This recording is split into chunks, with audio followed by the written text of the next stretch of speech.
यतातिर कोहलपुरमा घर छ।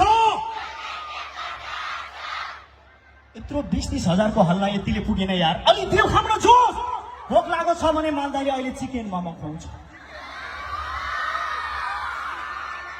हुन्छ कि हुँदैन?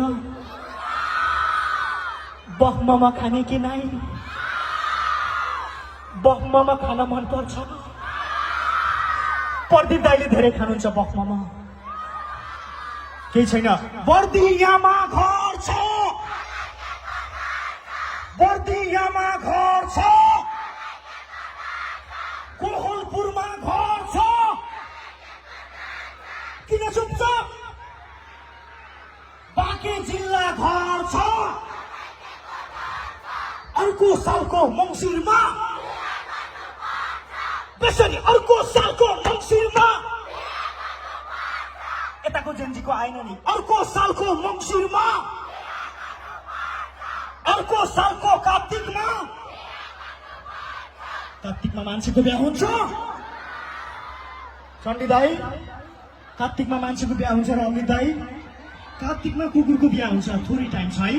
ल यसपछि म चकलेट कता चकलेट कता चकलेट कता चकलेट कता चकलेट कता यता चाहियो चकलेट कता चाहियो चकलेट बीचको जेन्जी टोलीलाई चाहिएन। समता ट्रेडर्सले स्पोन्सर गरेको छ। चकलेट कता गयो चकलेट कता गयो?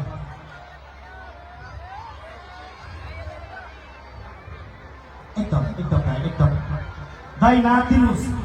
हाम्रै ठाउँ हो भाइले समय मिच्दैन दाइ। ल यो चकलेट खोलिदिनुहोस् त। आएछ ठिकले चकलेट आयो। मालदाईको जहिले पनि जुन मौसममा जाँदा यो चकलेट गेम भाइरल छ। आयोजक टिमले यो खोलिदिनु होला है। कसले खाने कता कता?